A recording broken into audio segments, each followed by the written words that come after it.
He expected a simple, proper bride, but the untamed woman transformed his life forever. I remember the morning she arrived because it was the first time in years that I felt uncertain inside my own home. Fog rolled over the wide lawns of Whitlock Estate like a thick gray blanket, softening the sharp lines of the world I had built. I stood at the tall window in my study with my hands behind my back, watching a carriage move slowly up the gravel drive. I did not feel excitement. I felt control. This day had been arranged carefully through letters, lawyers, and polite agreements. The woman in that carriage was to become my wife, chosen not by passion but by reason. Marriage to me was a responsibility, nothing more. I was 34 years old and one of the largest landowners in upstate New York. My estate stretched across rich farmland and wooded hills near the Hudson Valley. I had inherited everything 6 years earlier when my father died in a riding accident. Since then, I had ruled this land with precision. Every tenant paid on time. Every worker understood his role. Every day followed structure. Order was my strength. Discipline was my shield. People respected me. Some feared me. Very few knew me. The carriage stopped at the front steps. I straightened my coat. In the letters, Miss Rosalind Moore had been described as quiet, grateful, and well-mannered. A modest young woman who would accept the safety I offered and fit into the life I had prepared. She would manage the household, host proper gatherings, and give me airs. Nothing complicated, nothing disruptive. The door opened, and in that moment something inside me shifted. Rosalind Moore stepped down from the carriage with confidence that did not match the description I had received. She moved as if she belonged anywhere she chose to stand. Her dark hair had slipped loose from its pins, soft curls catching the pale morning light. Her eyes were not shy. They were alert and observant. She did not stare at the estate in awe, she studied it. She walked up the steps without hesitation and stopped in front of me. "Your Grace," she said calmly, "I am Rosalind Moore. I believe you were expecting me." Her voice was warm but steady. There was no nervousness in it. "Welcome to Whitlock Estate, Miss Moore," I replied. "I trust your journey was comfortable." "Acceptable," she said easily, "though your roads need attention. Several deep ruts nearly tipped the carriage. A man of your influence could surely have that repaired." I stared at her. No woman had ever spoken to me that way during our first meeting. "I will see to it," I said finally. She smiled, not apologetic but satisfied. "Perhaps you would like to rest," I offered. "The housekeeper can show you to your room." "I would prefer to see the grounds first," she said, already turning toward the gardens. "You can tell much about a person by how he cares for his land." Before I could object, she was walking, and I was following. What began as a polite tour quickly became something else. Rosalind did not simply admire the gardens. She knelt to examine the soil. She touched leaves between her fingers. She asked questions about planting cycles and harvest schedules. She spoke with the gardeners directly instead of through me. "Your apple trees are planted too close together," she said, brushing dirt from her gloves. "They are competing for nutrients. If spaced wider, they would produce more fruit." I felt my jaw tighten. I leave such matters to my foreman. "A landowner should understand his land," she replied calmly. "Delegation is useful. Ignorance is costly." The word struck me harder than I expected. At the stables, she unsettled me even more. She approached the horses with quiet confidence, running her hand along their legs, checking their posture and movement. The stable hands watched her in silence. "This mare favors her left leg," Rosalind said. "When was she last seen by the farrier?" 3 weeks ago, miss," the head groom answered. "She is compensating for pain. It is subtle, but it is there." The groom checked again and slowly nodded. "We will look into it, Your Grace." I said nothing. My control felt thinner. "Where did you learn this?" I asked as we walked back toward the house. "My father raised horses in Kentucky," she said. "I grew up in stables more than parlors. Your guardian approved of that." She smiled slightly. "He disapproved of most things I enjoyed." She stopped walking and faced me directly. "I should be honest with you, Mr. Whitlock. I am not easily shaped. I speak my mind. I ask questions. I do not believe silence is a virtue." I held her gaze. "And you believe those qualities suit marriage?" "I believe marriage should be a partnership," she said, "not a hierarchy." The word unsettled me more than any criticism about my land. Tea that afternoon turned into a quiet battle of ideas. She spoke openly about tenant welfare and education. She asked whether I knew my tenants by name. I receive reports, I said. Reports are not people, she replied gently. Numbers do not raise children or bury the dead. Something inside my chest felt tight. That night, after the house had gone quiet, I stood alone in my study. The woman staying under my roof was nothing like the obedient bride I had expected. She was bold, intelligent, and impossible to ignore. She challenged me without anger. She disagreed without fear. For the first time in years, I did not feel bored with conversation. I felt awake. The next morning I woke before dawn, restless. My thoughts were filled with dark curls and violet eyes. For years my mornings had followed the same pattern: review reports, walk the grounds, control the day before it controlled me. But this morning felt different. When I entered the breakfast room, Rosalind was already there, seated by the window with a book open in her lap. Sunlight caught in her hair. "Good morning," she said with an easy smile. "I hope I did not take your favorite seat." "I do not have a favorite seat." "You should," she said lightly. "Everyone should have one small indulgence." I sat across from her. "You rise early," I observed. "There is something honest about the morning," she replied. "Before the world begins pretending." I studied her over my cup. "And what will you do with this honest morning?" "Visit the tenant farms," she answered without hesitation. "I would like to see how people truly live here. That is not customary." "Neither is judging an estate without understanding it," she said calmly. I exhaled slowly. "Very well. We will go after breakfast." As we rode beyond the manicured fields toward the simpler cottages, I felt something unfamiliar growing inside me. It was not irritation. It was not anger. It was anticipation. Because for the first time in my carefully ordered life, I did not know what the day would bring. And I realized with a strange and dangerous thrill that I wanted to find out. Farms lay beyond the polished lawns and trimmed hedges, where the land grew rougher and the homes stood smaller against the wide sky. I had ridden past them countless times, but rarely had I stopped. That morning I did. Rosalind dismounted before I could assist her. She moved toward the nearest cottage as if she had been invited long ago. Children paused mid-play to stare at her. A woman standing by a wash line wiped her hands on her apron, unsure whether to bow or flee. Rosalind smiled first. "Good morning, I am Rosalind Moore. May I speak with you?" There was no command in her voice, only respect. Within minutes she was inside the small yard, asking about crops, about the coming winter, about the children's schooling. She listened more than she spoke. When Mrs. Patterson showed her a thin patch of vegetables growing behind the cottage, Rosalind knelt in the dirt without hesitation. "Your soil needs turning before the frost," she said gently, "and compost will strengthen it. Do you sell any of your produce in town?" The woman shook her head. "The journey is long and I cannot leave the children." "Then perhaps we create a weekly market here," Rosalind said, glancing back at me. "A wagon could carry goods to town for several families at once." All eyes turned to me. I felt the weight of expectation, not fear but hope. It was unfamiliar. "We could arrange transport," I said slowly. Mrs. Patterson's eyes filled with tears. "Thank you, Your Grace." As we rode on, I kept replaying the moment in my mind. I had signed documents worth thousands of dollars without blinking. Yet that simple promise felt heavier. "I did not know," I admitted quietly once we were alone again. "You could not know," Rosalind replied. "You were not looking." There was no cruelty in her words, only truth. We visited 3 more cottages that morning. At each one she remembered names after hearing them only once. She asked about illnesses. She noticed broken fences. She spoke to children at eye level instead of over their heads. When we reached the small village school at the edge of the road, I felt something close to shame. The building leaned slightly to one side. The roof sagged. Inside, a single teacher struggled to guide children of different ages through lessons. Rosalind stepped inside as if it were the finest hall in the county. She knelt beside a small boy who was stumbling over his reading. "You are doing well," she told him softly. "You only need time."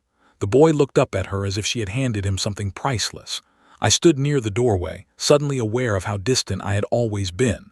I had thought efficiency was enough. That maintaining order was proof of good leadership. "This is not acceptable," I said quietly when we stepped back outside. "It can be changed," she replied, "if you wish it." Her faith in me unsettled me more than her criticism ever had. That evening we spoke long after dinner. The fire burned low in the drawing room, casting warm light over her face. She did not sit stiffly like a guest. She curled one leg beneath her and leaned forward when she spoke, fully present. "You were raised to rule," she said gently, "but ruling and caring do not have to be separate.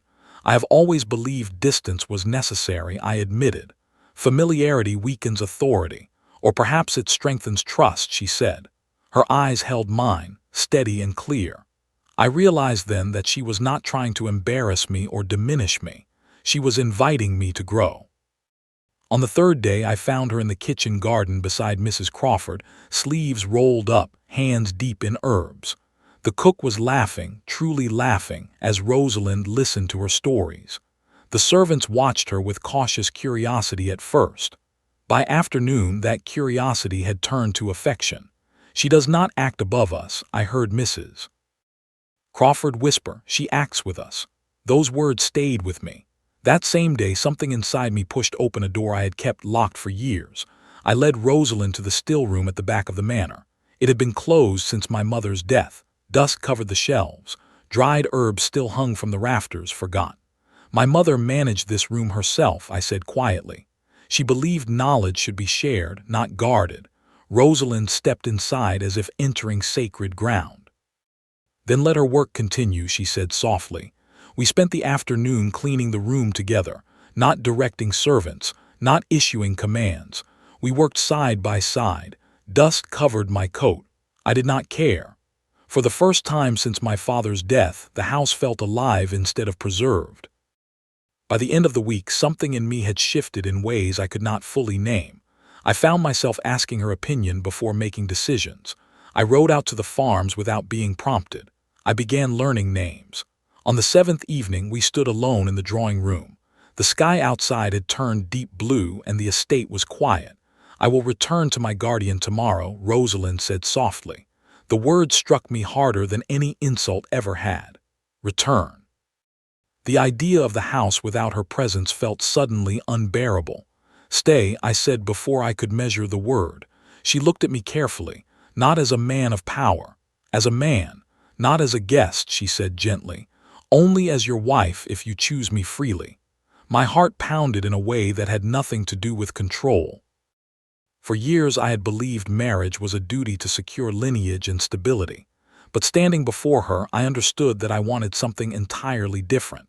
I wanted her voice in my halls, her questions at my table, her courage beside me. I lowered myself to one knee. "Not out of duty," I said, "not out of arrangement or expectation.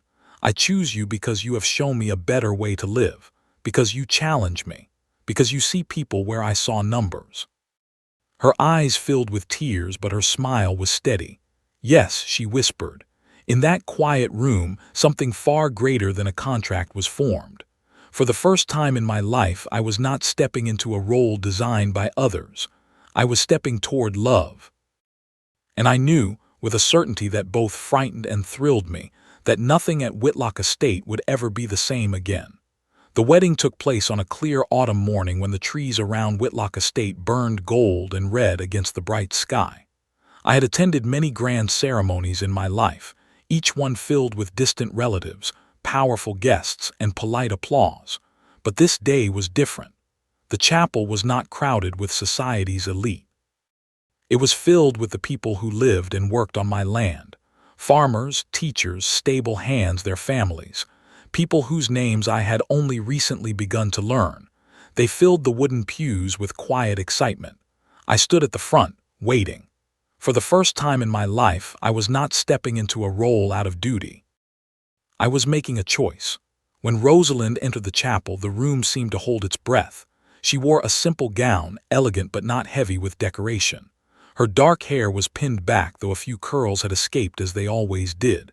She did not look like a woman being given away.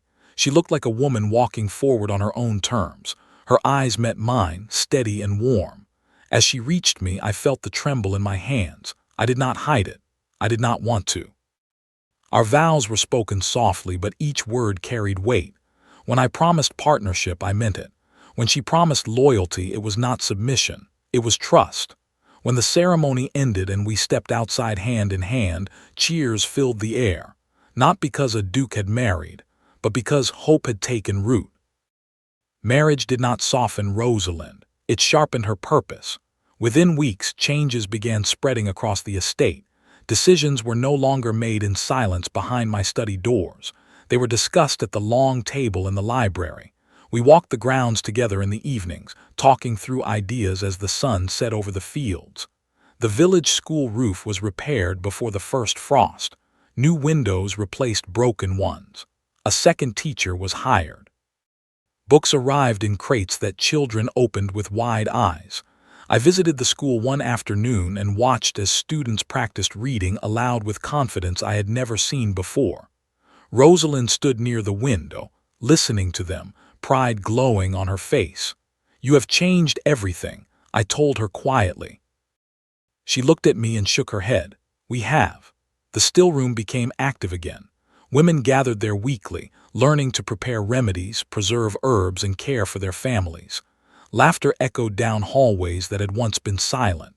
I found myself looking forward to those sounds. Not everyone approved of the changes.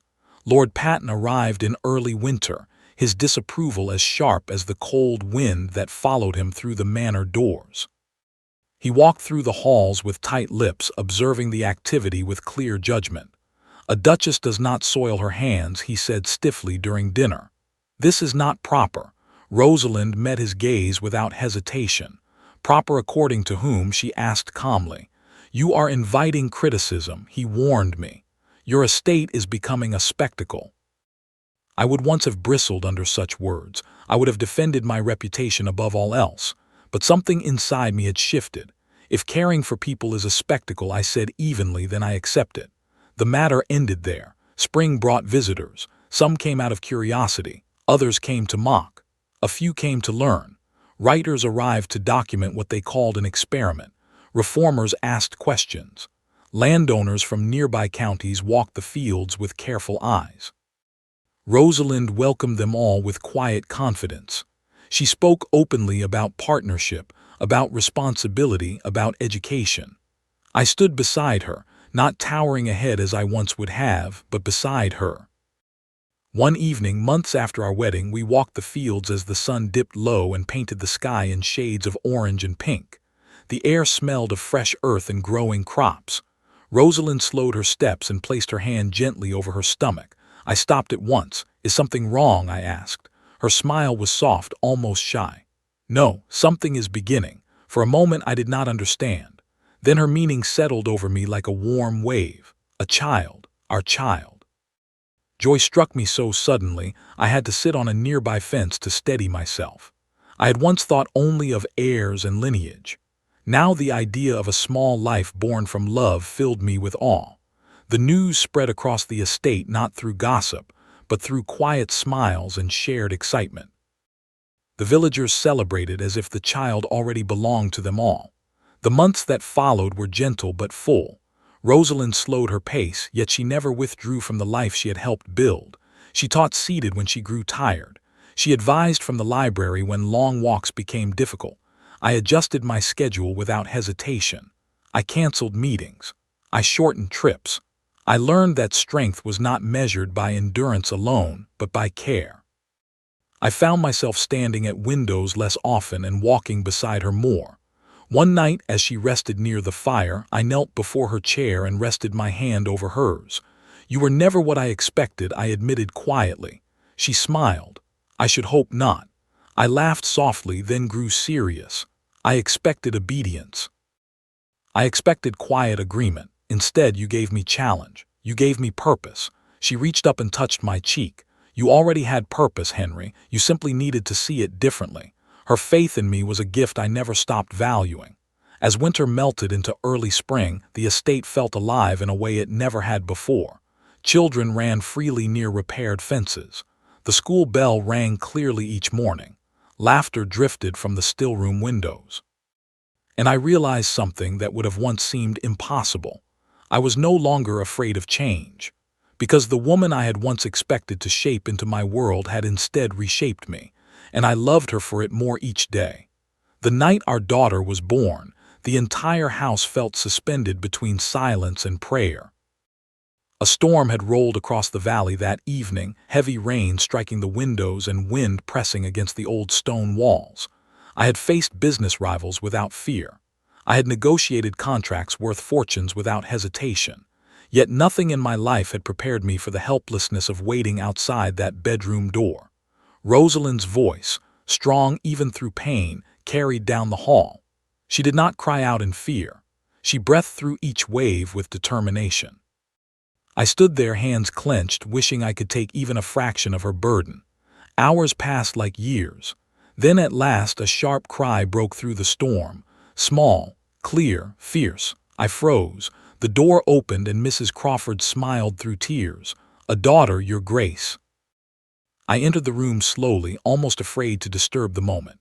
Rosalind lay back against the pillows, pale but radiant. In her arms rested the smallest, most powerful presence I had ever known. Our daughter's dark hair already hinted at soft curls. Her tiny fingers opened and closed as if grasping the world.